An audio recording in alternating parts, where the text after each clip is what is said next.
ఖమ్మం కాంగ్రెస్ అభ్యర్థిగా రామసహాయం రఘురామిరెడ్డి దాదాపుగా ఖరారైనట్టుగా తెలుస్తోంది. మంత్రి పొంగులేటి వ్యూహం ఫలించింది. రాజకీయ భీష్ముడు కాంగ్రెస్ సీనియర్ నేత రామసహాయం సురేందర్ రెడ్డి కుమారుడే రఘురామిరెడ్డి. వ్యూహాత్మకంగా పొంగులేటి ప్రసాద్ రెడ్డి పేరిట అభ్యర్థిత్వం కోసం దరఖాస్తు చేశారు. భట్టి భార్యకు చెక్ పెట్టేందుకే పక్కా ప్లాన్ వేశారు. బ్యాక్గ్రౌండ్లో తన వియ్యంకుడు కాంగ్రెస్ నేత సురేందర్ రెడ్డి తనయుడు రఘురామిరెడ్డి కోసం లాబింగ్ చేశారు. వరంగల్, మహబాద్, నల్లగొండ, ఖమ్మం పార్లమెంట్ స్థానాల్లో పొంగులేటి, రామసహాయం కుటుంబాల ప్రభావం ఉంది. అసెంబ్లీ ఎన్నికల్లో పాలేరు నుంచి రఘురామిరెడ్డి పోటీకి దిగుతారంటూ జోరుగా ప్రచారం కూడా సాగింది. అయితే ఇవాళ ఢిల్లీలో కాంగ్రెస్ కేంద్ర ఎన్నికల కమిటీ సమావేశం జరగబోతుంది.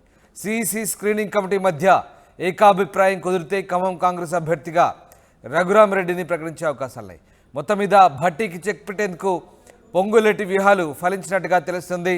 తన వియ్యంకుడి కుమారుడు రఘురామిరెడ్డికి ఖమ్మం కాంగ్రెస్ ఎంపీ టికెట్ ఇచ్చుకునే ప్రయత్నంలో పొంగులేటి సఫలీకృతమైనట్టుగా తెలుస్తుంది. ఇవాళ ఢిల్లీలో కాంగ్రెస్ కేంద్ర ఎన్నికల కమిటీ సమావేశంలో దీనికి సంబంధించినటువంటి ఆమోదం లభించే అవకాశాలు కనిపిస్తూ ఉన్నాయి.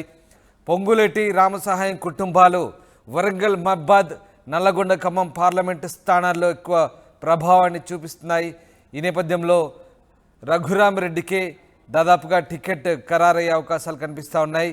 రామసహాయం సురేందర్ రెడ్డి కుమారుడే రఘురామిరెడ్డి. దీంతో మంత్రి పొంగులేటి వ్యూహం ఫలించినట్టుగా కనిపిస్తోంది. ఉదయ్ జైన్ అవుతున్నారు. ఉదయ్, ఖమ్మం కాంగ్రెస్ అభ్యర్థి రఘురామిరెడ్డిగా తెలుస్తోంది. ఎట్టకేలకు సస్పెన్స్ వీడనుందా ఇవాళ? ఎస్ రామ్దాస్, ఈ రోజు సాయంత్రం ఢిల్లీలో కేంద్ర ఎన్నికల కమిటీ కూడా కాంగ్రెస్ పార్టీకి సంబంధించిన ఎన్నికల కమిటీ భేటీ కానుంది. ఈ భేటీకి తెలంగాణ సీఎం రేవంత్ రెడ్డితో పాటు డిప్యూటీ సీఎం బట్టి విక్రమార్క, ఉత్తమ్ కూడా హాజరయ్యే అవకాశం కనిపిస్తుంది. ప్రధానంగా 9వ జాబితాలో తెలంగాణ లోక్సభ పరిధిలో ఉన్నటువంటి 4 స్థానాల్లో అభ్యర్థుల ఖరారుకు సంబంధించి ఒక క్లారిటీ వచ్చే అవకాశం ఉంది. ఈ రోజు రాత్రి లేదా రేపు ఉదయం వరకైనా ఖచ్చితంగా ఈ 4 లోక్సభ స్థానాలకు సంబంధించినటువంటి అభ్యర్థుల ఎంపిక ప్రక్రియ దాదాపుగా ఖరారయ్యే అవకాశం చాలా స్పష్టంగా కనిపిస్తుంది. ప్రధానంగా ఖమ్మం కాంగ్రెస్ పార్టీ లోక్సభ అభ్యర్థికి సంబంధించి చాలా ఉత్కంఠ మీమాంస కొనసాగుతూ వస్తుంది. ఇప్పటికే 10 మంది కాంగ్రెస్ పార్టీ అభ్యర్థులు అభ్యర్థిత్వం కోసం ఆశావాహులు దరఖాస్తు చేసుకుని ఉన్నారు. అందులో ప్రధానంగా తుమ్మల తనయుడు యుగేందర్ తో పాటు పొంగులేటి సోదరుడు ప్రసాద్ రెడ్డి, డిప్యూటీ సీఎం బట్టి విక్రమార్క సతీమణి మల్లునందిని ఉన్నారు. అయితే ఈ ముగ్గురు చాలా కీలకమైన నేతలు, ప్రభుత్వంలో భాగస్వామ్యం ఉన్నటువంటి నేతలు. ఈ ముగ్గురులో ఎవరికి టికెట్ ఇచ్చినా మరొక 2 మంత్రులు అలిగే అవకాశం ఉంది కనుక ఖచ్చితంగా ఒక తెరపైకి ఒక సరికొత్త అభ్యర్థిని తీసుకొచ్చేందుకు ఇప్పటికే కాంగ్రెస్ పార్టీ ఆలోచన చేస్తుంది. అందులో భాగంగా ప్రధానంగా కాంగ్రెస్ పార్టీలో సీనియర్ నేతగా ఉన్నటువంటి మాజీ ఎంపీ సురేందర్ రెడ్డి తనయుడు రఘురామిరెడ్డి పేరును పరిశీలించారు. గత కొద్ది కాలంగా ఈ రఘురామిరెడ్డికి అభ్యర్థిత్వం కేటాయించేందుకు ఖరారు చేసేందుకే ఇప్పటి వరకు కూడా ఖమ్మం లోక్సభ స్థానాన్ని పెండింగ్ లో ఉంచినట్టయితే మనకి సమాచారం అవుతుంది. ఒకవైపు మంత్రి పొంగులేటి శ్రీనివాసరెడ్డి వియ్యంకుడుగా రఘురామిరెడ్డి ఉన్నారు. రఘురామిరెడ్డి తనయుడు అర్జున్ రెడ్డికి గతంలో పొంగులేటి తనయురాలు స్వప్నిరెడ్డికి ఇద్దరికి వివాహం జరిగింది. సో ఇరువురి మధ్య కూడా పొంగులేటి అటు రామస్వామి ఇరువురు కుటుంబాల మధ్య కూడా చాలా సన్నిహితమైనటువంటి వాతావరణం ఏర్పడింది, కుటుంబ వాతావరణం ఏర్పడింది. సో ఖచ్చితంగా మొదటి నుంచి కూడా గడిచిన అసెంబ్లీ ఎన్నికల్లో కూడా పొంగులేటి వెన్నంటే ఉంటూ రామసహాయం సురేందర్ రెడ్డి కీలకంగా పాత్ర పోషించారు బ్యాక్గ్రౌండ్ లో అనేది సుస్పష్టంగా తెలిసింది. అయితే గతంలోనే గడిచిన అసెంబ్లీ ఎన్నికల్లో పాలేరు అసెంబ్లీ స్థానం నుంచి రఘురామ్ రెడ్డి పోటీ చేస్తారని పెద్ద ఎత్తున ప్రచారం జరిగింది. ఎందుకంటే నల్గొండ, ఖమ్మం, మహబాద్, వరంగల్ ఈ 4 పార్లమెంట్ స్థానాల్లో రామసహాయం సురేందర్ రెడ్డికి చాలా బలమైనటువంటి ప్రభావం చేయగలిగినటువంటి ప్రభావశీలుల్లో ఒకరిగా ఉన్నారు. సో ఖచ్చితంగా ఆయన తన తనయుడి రాజకీయ అరంగేట్రం కోసం మొదటి నుంచి కూడా ప్రయత్నం చేస్తూ ఉన్నారు. నిజానికి 2014లోనే అప్పటి కాంగ్రెస్ ప్రభుత్వం కిరణ్ కుమార్ రెడ్డి సీఎంగా ఉన్నటువంటి హయాంలో రఘురామ్ రెడ్డిని గవర్నర్ కోటాలో ఎమ్మెల్సీగా నామినేట్ చేసినప్పటికీ అప్పటి గవర్నర్ తిరస్కరించడంతో పూర్తిగా అంశం పెండింగ్ పడింది. అప్పట్లో కిరణ్ కుమార్ రెడ్డికి గవర్నర్ కి మధ్య కొంత ప్రచ్ఛద పోరు కూడా నడిచింది. కానీ అప్పుడు రాజకీయ పోరాటం కావచ్చు, ఆ ఫలితాలు ఫలించలేదని చెప్పుకోవాలి. రఘురామ్ రెడ్డి చేసినటువంటి ప్రయత్నాలు ఫలించలేదు. కానీ ఈసారి ఒకవైపు పొంగులేటి, మరోవైపు రామస్వామి ఇరువురు కుటుంబాలు ప్రస్తుతం రాజకీయాల్లో కీలకమైన పాత్ర పోషిస్తున్న తరుణంలోనే ఖచ్చితంగా రఘురామ్ రెడ్డి రాజకీయ అరంగేట్రం ప్రస్థానం కోసం ఒకవైపు తండ్రి రామసహాయం సురేందర్ రెడ్డి, మరోవైపు వియ్యంకుడుగా ఉన్నటువంటి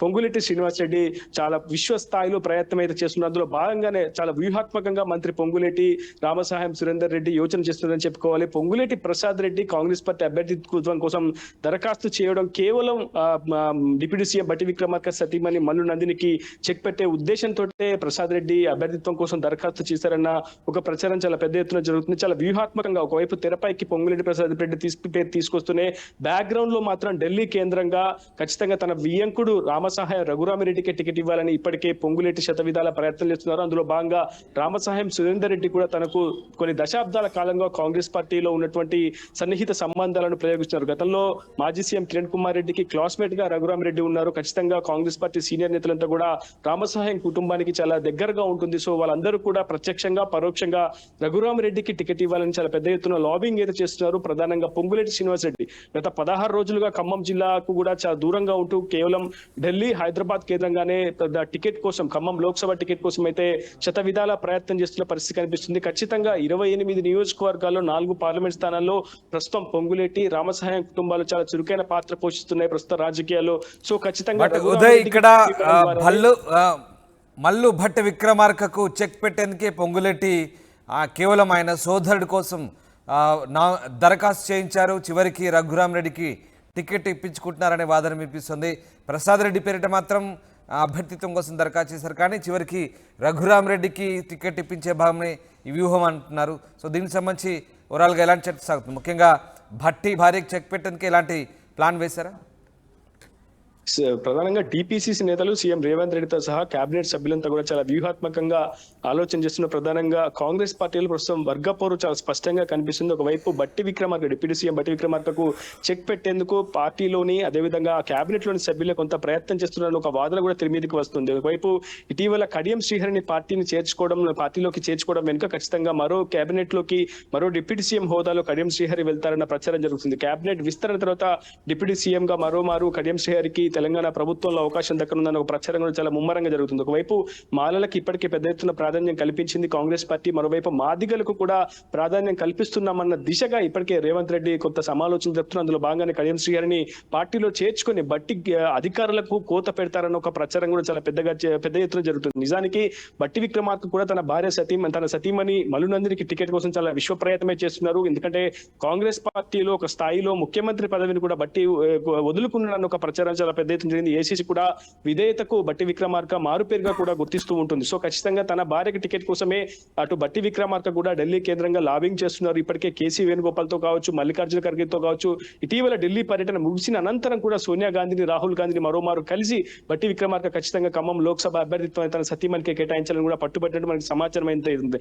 ఏదేమైనా బట్టి విక్రమార్కకు చెక్ పెట్టే దిశగా అటు ఢిల్లీ కేంద్రంగా కూడా రాజకీయాలు నడుస్తున్నాయి. ఖచ్చితంగా 4 పార్లమెంట్ స్థానాల్లో పొంగులేటి రామసహాయం కుటుంబాలు బలంగా ఉన్నారు. సో ఖచ్చితంగా 28 నియోజకవర్గాల్లో వాళ్ళు ప్రభావితం చూస్తున్నారు. 4 పార్లమెంట్ స్థానాల్లో కూడా వాళ్ళు రాజకీయంగా ప్రభావాన్ని చూపించబోతున్నారు కనుక ఖచ్చితంగా రఘురామిరెడ్డికి టికెట్ ఇవ్వడం ద్వారా కాంగ్రెస్ పార్టీ నష్టాన్ని ఎదుర్కోకుండా ఉంటుంది, ఖచ్చితంగా లాభాల్లో ఉంటుంది, ఖచ్చితంగా ప్రతికూల ఫలితాలు రాకుండా ఉంటుంది, మంచి ఫలితాలు ఆశించే దిశగా రేపు లోక్సభ పార్లమెంట్ స్థానాల్లో విజయం దిశగా కాంగ్రెస్ పార్టీకి అవకాశాలు ఎక్కువగా ఉంటున్న భావనలో కూడా ఇప్పటికే ఏఐసీసీ టీపీసీసీ నేతలు కూడా ఆలోచన చేస్తున్నారు. ఖచ్చితంగా దాదాపు ఈ రోజు రాత్రి కల్లా రఘురామిరెడ్డి పేరు ఖరారయ్యే అవకాశం కూడా చాలా స్పష్టంగా ఉంది. లాస్ట్ టైంలో మినిట్ లో ఏదైనా మిరాకిల్ జరిగితే తప్ప రఘురామిరెడ్డి పేరు తప్పించే అవకాశం అయితే ఎట్టి పరిస్థితులు లేదు. ఎందుకంటే ఆ స్థాయిలో అటు పొంగులేటి శ్రీనివాస్ రెడ్డి కావచ్చు, రామసహాయం సురేందర్ రెడ్డి కావచ్చు, బ్యాక్గ్రౌండ్ లో ఆ స్థాయిలో కీ రోల్ పోషించిన మాట అయితే మనకి స్పష్టంగా సమాచారం అందుతుంది. Ramadas, right, yes, thanks for the update Uday. ఇది మొత్తం మీద రఘురామిరెడ్డికి టికెట్ ఇప్పించుకోవడంలో పొంగులేటి చాలా వ్యూహాత్మకంగా వ్యవహరించినట్టుగా తెలుస్తుంది.